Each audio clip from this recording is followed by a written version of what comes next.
వేములవాడ నియోజకవర్గంలో 40 మంది సర్పంచులు గెలిచినారు. వారందరికీ ఒకసారి గట్టిగా చప్పట్లు.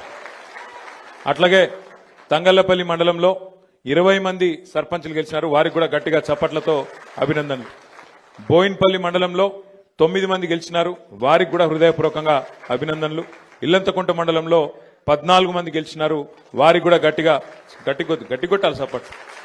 మొత్తం 2 దశల్లో జరిగిన ఈ ఎన్నికల్లో మరి 83 మంది వేములవాడ, అదేవిధంగా ఇల్లంతకుంట, బోయిన్పల్లి, తంగళ్లపల్లి కలిపితే 83 మంది సర్పంచ్లుగా గెలిచిన బీఆర్ఎస్ మద్దతుదారులందరికీ పేరు పేరున అభినందనలు. గ్రామ పంచాయతీ తీర్మానం లేకుండా రాష్ట్ర ప్రభుత్వం కూడా కొన్ని పనుల్లో ఏలుబెట్టే అవకాశం ఉండదు. ఫలానా వర్క్ కావాలి, ఫలానా వాళ్ళకి ఇల్లు ఇవ్వాలి, లిస్ట్ ఎక్కడ పెట్టాలి? గ్రామ పంచాయతీలనే పెట్టాలి.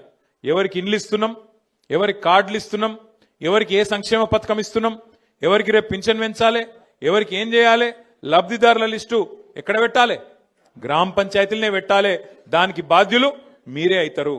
ఎమ్మెల్యేలు ఇంకొకరు నీలిగి మీ మీద డాగేస్తే, మిమ్మల్ని బెదిరిస్తే దాంతో అయ్యేది కానీ ఇంకోటి కానీ ఏం లేదు.